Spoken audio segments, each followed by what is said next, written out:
Good morning and welcome to Gareth Jones on Speed. I don't usually say good morning because it doesn't really matter when you listen to this show, but on this occasion it does matter because we're recording this episode immediately after the first race of the F1 season. Zog, I don't really want to talk about the race just yet. I want to talk about the build-up, but are you a happy man? I'm a happy man. How happy?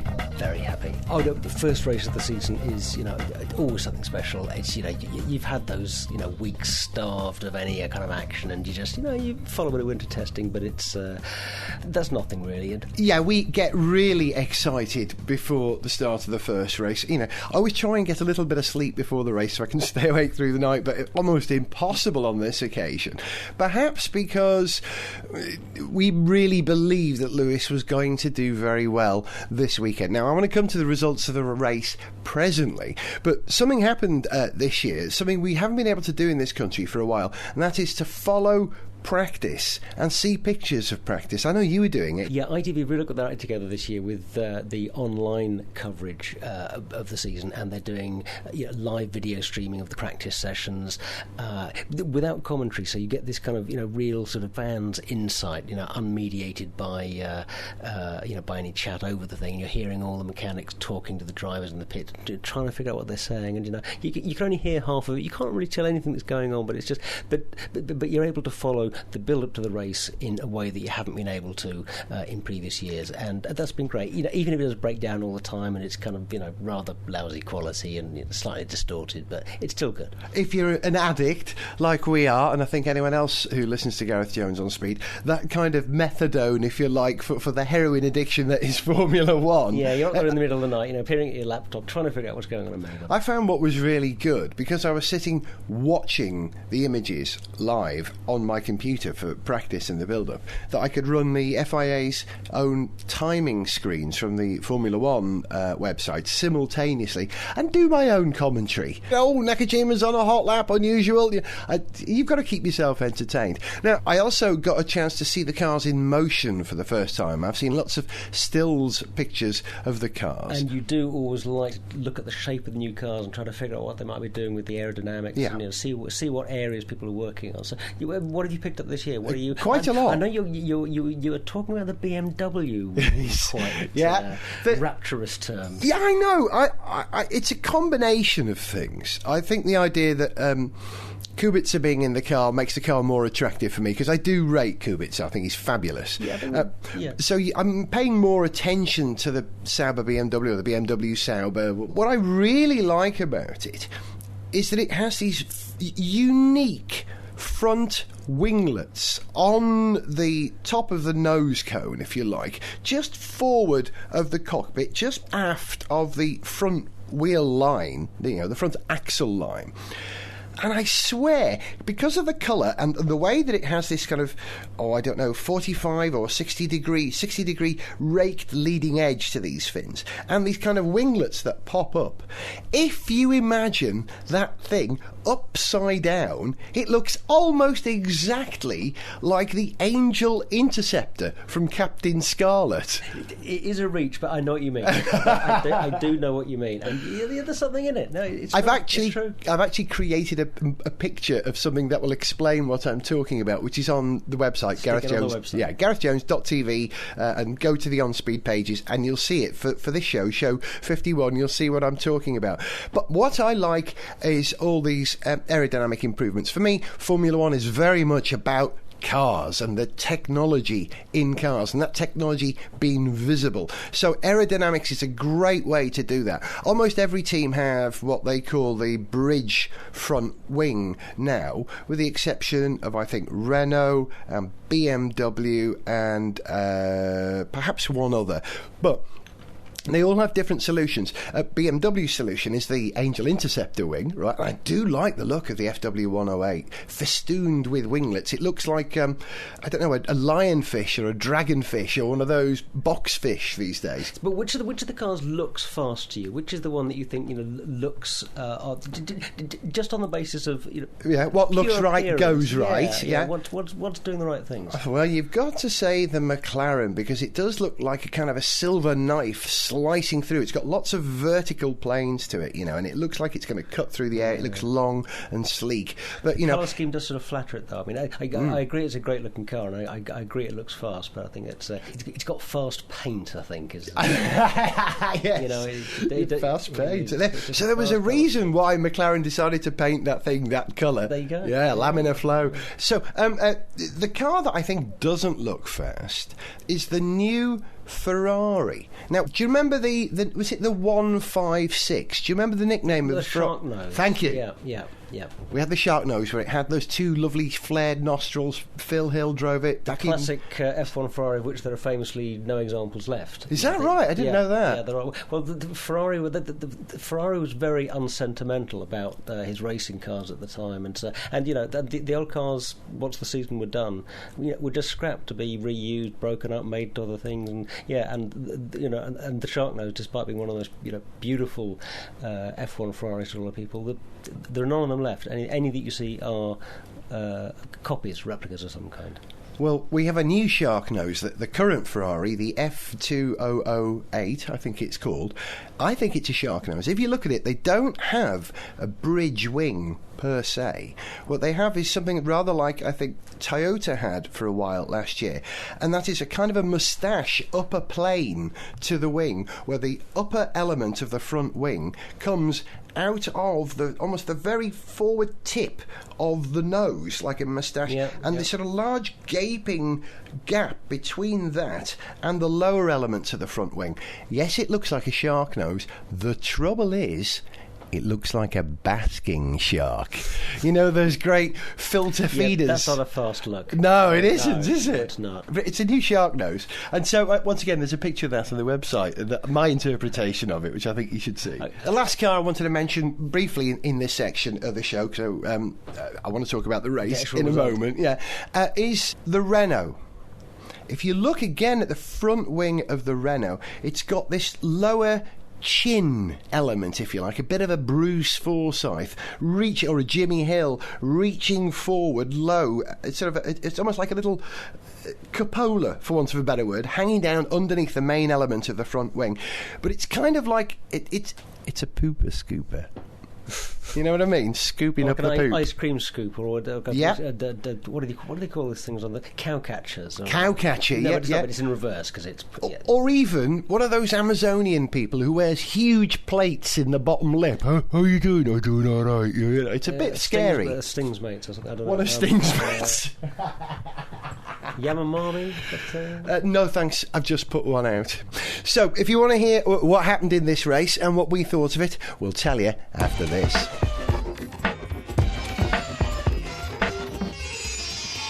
Namaste, Vijay Mallya here. Indians are coming. I am very, very happy to have my new Team Force India representing my country now in Formula One. But with me being such an international businessman, my Indian credentials have been questioned recently. In fact, one or two people in the pit lane have suggested that I sound more Welsh than Indian. So perhaps I should rename my team Force Wales and take the Kingfisher sponsorship off my car and write Brains Bitter on the side. Oh, blimey, you must be joking, isn't it? What do you want from me?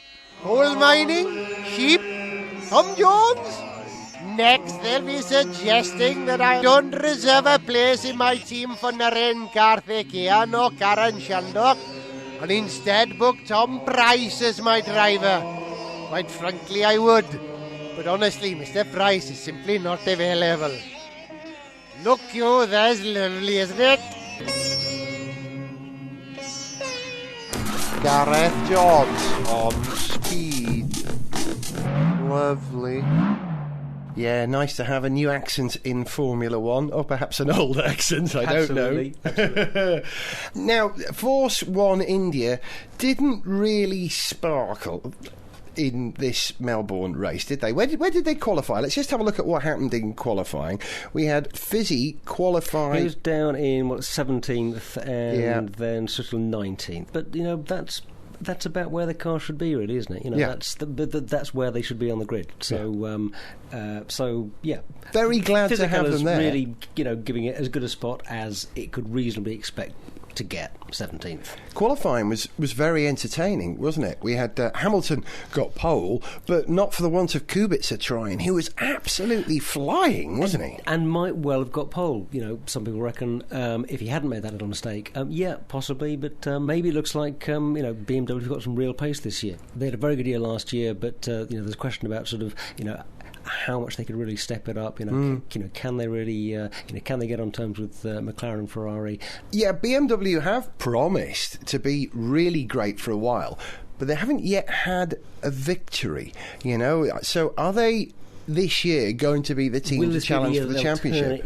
Will this be they can turn into victories? Well, I think some of the answers to some of those questions will come from the results of the race, which I'll discuss in a moment. I just want to go through the top 10 briefly in qualifying, if I may. Massa down at 4th. We had Hyde fell 5th, again reinforcing the reasonable performance of the BMWs. BMW looking very strong. Trulli 6th, which is a big improvement for... although they've often qualified well, didn't they? And Trulli has often qualified the Toyota well, yes. But maybe Toyota, like Williams, are looking to take a step up. But let's see how they do in the race. Right. So how did they do in the race? Well, the starting position changed slightly. Timo Glock lost 5 places, didn't he? Because he was deemed to have lost 10 places. They put him back to 19th. 10 places. Yeah, he was deemed to have impeded another competitor at some point. And suffered the penalty for that. But that set us up rather nicely for a race. I'm holding my breath, as I always do, for the start.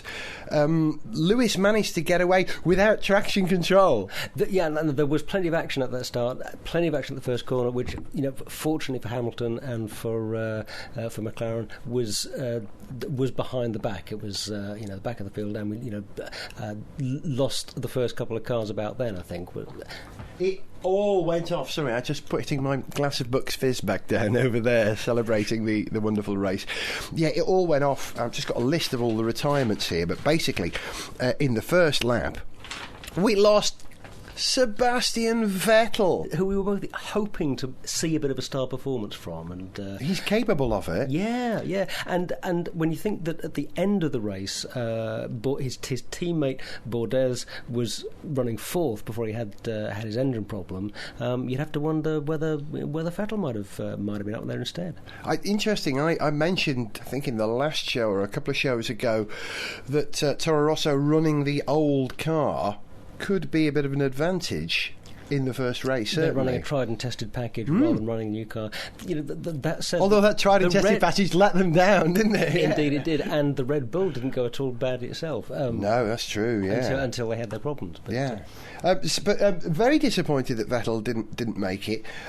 Not surprised Sebastian Bourdais was running so very near the end, because he's a safe pair of hands. He doesn't make many mistakes. And you like to watch American. I've watched Champ Car. So you've seen a lot more of him than I have. And you were saying you thought he'd be a pretty safe pair of hands. An adaptable driver in that kind of Schumacherian sort of way, where they say to him, "Okay, look, we need you to do this per lap and bring it home because of these problems." And he does. So one to watch. Gerhard Berger's team. And on the basis of this, we could be seeing an interesting season from Toro Rosso. So the other retirements, what a load of retirements. Here we go. Bang, we lost Davidson. We didn't see why. Webber, we lost him. Poor old Webber. He never has much luck in his home race. You got a feel for him. Yeah, stunning debut in his first appearance in a home race, but after that, as you say, bad luck all the way, and continues today. And for his teammate too. Coulthard, he was steaming after that incident, wasn't he? I don't think there was much doubt after his little interview on ITV exactly who he thought was responsible. So let me just explain. If you remember, Massa, I can't repeat it. Maybe I could. Massa took a fairly ambitious lunge. Move. Yeah, he came from a long way back. Although Coulthard hadn't left him very much room, if any room at all. Perhaps he didn't know, didn't expect him, didn't see him, felt it was his corner. He looked like he just didn't realise he was there. But a heck of a bang, and that poor old Red Bull fell to bits. But I'm trying to think, what did Coulthard actually say? He said something like, "I will kick 7 shades of something out of that little something else." That little bastard, yes. I was trying not to say that. You can cut it out. Further down. Oh, we lost Suttil. We lost Trolley. Some kind of technical problem. Yeah, something was overheating in the cab. I think something was overheating in the cockpit by the looks of it. And what did I say when Massa hit Coulthard? Right, I said that's done some damage to the Ferrari. Yeah, sure. And sure enough, a few laps later, he pulled over. But we didn't actually see whether it was the suspension or not. Fair point. It seemed to be hanging together at the front. There wasn't anything flapping about. So it could have been the same sort of problem Nick Heidfeld had. The water bottle squirting water into his cockpit. Yeah, which clearly didn't affect his race too badly, did it? So I mean, yeah, and what a podium! We've got three different teams on the podium in the first race. Great way to start it off. Although, to be fair, I think it should have been two. We had Lewis on the top step. We had it would have been Kovalainen. Yeah, but we hadn't Nick and then Nico. Kovalainen should have been there, but he was kind of unlucky because of the timing of that safety car, which was caused by the Glock incident that gave him that problem. Yeah, I think that was Glock's weird. Yeah, lost it, got in the gravel, got in the air, came down very hard and fell apart. Safety car after that. That was when Kovalainen lost out. And it made things difficult for Barrichello, who just pitted, hadn't he? Or came into the pit just as the safety car was issued. So Barrichello, who was still the only Honda, and he said BAR, was the only Honda running at that point. He then left the pit when the red light was on. And it looks like he's going to get some kind of penalty. At this point, we don't know. There was some doubt. I think it was being investigated, but they hadn't. There was no one availing any kind of penalty for it. But I think overall, going into this race, my feeling was very much that Raikkonen and Ferrari were probably favourites to take the drivers and probably the Constructors' Championship as well. But that as soon as they have any bad luck or they drop the ball in any way, McLaren are going to be there to pick up the pieces. They looked very solid, didn't they, McLaren? Yeah. Ferrari looked a bit shambolic. I think Kimi ultimately never recovered from that fuel feed problem he had in qualifying, which meant that he qualified. I think he qualified in Sydney, despite the fact that the race was in Melbourne. That's how low down he was. Where did Kimi qualify in the end? 15th, 16th. Horrid, yeah. Yeah, 16th before. But in the race he was. But in the race he was looking very quick. There were those spells where he was pushing Kovalainen very hard. He was catching the McLarens. He had the pace to race with them at the front, and in the next couple of races it'll be very interesting to see how the two of them are stacking up. I think Ferrari obviously will be catching up from the next race. They've got they went away with no points this weekend, but it's anybody's championship now. Gotta be. That's very true. Very true. BMW are in there, picking up opportunities. Kubica never made it to the end, did he? When I say anybody's, maybe I should clarify. I mean anybody if your name is Hamilton or Raikkonen. Because come on, Massa ain't going to be. Massa's not going to do it. I don't think Kovalainen. Kovalainen looks like he could take some points off Lewis during the season, but he certainly won't be fighting for the championship. I think. Don't think he'll be allowed to. It was wonderful. No. I don't think he's good. I don't think he'll be good enough. I think take points from him, but over the season, no question. Hamilton is just an unbelievable driver. Hamilton had something like a 9-second gap over who was in second place after 7 laps or something at the start of the race. He said he wasn't really pushing it, but then you would, wouldn't you?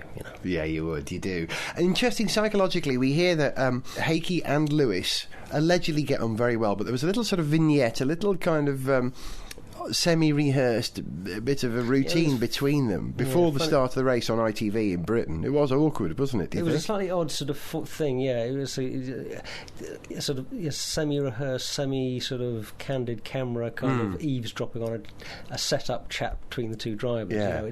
And Lewis always took the opportunity to have a slight dig at Heikki and vice versa. There was a bit of joshing there. But friendly joshing, yeah. Yeah, but I think it was a bit more than friendly joshing. There was they didn't want to get well, they didn't want to let the opportunity to even them up. You know what I mean? They have to prove that one up. You're saying the edge is very much there in their competitors. The guitarist from U2 was present in the spirit of that conversation. That's true. But on the podium, Lewis was very happy to have Nico Rosberg up there, wasn't he? He was, yeah. They looked like they were teammates, weren't they? In Euro F3, I think, or German F3. That's right, yeah. Right. But they're old mates for a long time. Even in, I think, their karting days, they may have crossed paths as well. I'm reading Lewis's book at the moment, but I can't quite remember. I guess they were both just very glad that Raikkonen wasn't there to kind of spoil the party a bit. Yeah, and he likes a party, Raikkonen. He does, yeah. Another psychological thing I spotted on the podium when Lewis gathered the other two drivers, Nico and Nick. I've got a big beard and sound remarkably like Elmer Fudd Heidfeld. When he gathered, he does actually. Oh, I'll get that wabbit with my BMW. He pulled the two of them together for the photo of the three of them on the top step, and then Lewis immediately, with strong hands, pushed the two of them aside to leap forward and spray them. And I think there's another opportunity of Lewis just asserting himself again. Okay. It's all part of the game, Zog, isn't it? Yeah, and well, he's a class act. He's the best. Finally, we had a kind of a bet, didn't we? Not so much a bet, but an agreement. We're trying to work out who is going to be... Who's going to be first out of the race? Yeah, now, I think I picked Suttil, didn't I? I think you did pick Suttil. I think I said it was going to be Davidson, I think did I say? Yeah. In fact, how did we do? Well, it was Vettel, actually, was the first out. Yep. And Fizzy, which we didn't expect. We didn't really see quite what happened and how that happened just yet. The other thing we were talking about before the start of the race was which of the non-top four drivers was going to be on the podium. That's right, and my pick was Kubica. Yeah, and it could well have been, couldn't it? On the race of the qualifying. Yeah. And I said... You said Heidfeld. So I've had a pretty good record in my prediction. Yeah, not bad. That's the last time I'll get it right for this season. So, well, if we're doing predicting, how do you see the rest of the season panning out on the basis of that first race? Give us one little projection. All right, briefly, rest of the season, it's got to be Lewis. I won't discount Ferrari. I think Kimi's a threat if they can sort out the technical problems. I think Heikki will get a race win or two. I think it's going to be McLaren's year. Now, that's my guess. How about yours? Well, I think Raikkonen and Hamilton are going to be fighting all the way. But right now, I'd have to say Hamilton. I think. Right now, having seen what we've seen today. Just having sat through that race. But Luca Di Montesemolo, right? I'll leave you with this thought. Luca Di Montesemolo said that he was looking for a boring championship this year. Yeah, that is he. I don't think so. No, and neither are we. Fantastic. Thank you for listening to Gareth Jones on Speedy. We'll be back with another show pretty soon. Sorry, I went to get my drink again. And cheers to the start of the season, and congratulations to Lewis Hamilton. Nice. And so, thanks for staying up all night again. It's a good pleasure. Australia kept us up all night. The race was tremendous and quali was alright. Timo Glock used opposite lock. His car ended up as a Toyota roadblock. Massa took a lunge, did you hear and see? Cool thoughts swearing on live TV. Heikki was unlucky, Kubica broke down. It was Rosberg and Heidfeld who wowed the crowd. Kimi went well, his car let him down. He'll have to work hard to retain his crown. Top work McLaren, well done Ron. It looks to me like the race is on. It says 22 on his car, but Lewis is number one. You want to talk to us about Formula One or indeed anything to do with cars? Email us at onspeed@garethjones.tv. You can subscribe to this podcast for free at iTunes or www.garethjones.tv. Gareth Jones on Speed was made in a big hurry by Whiz Bang with no traction control.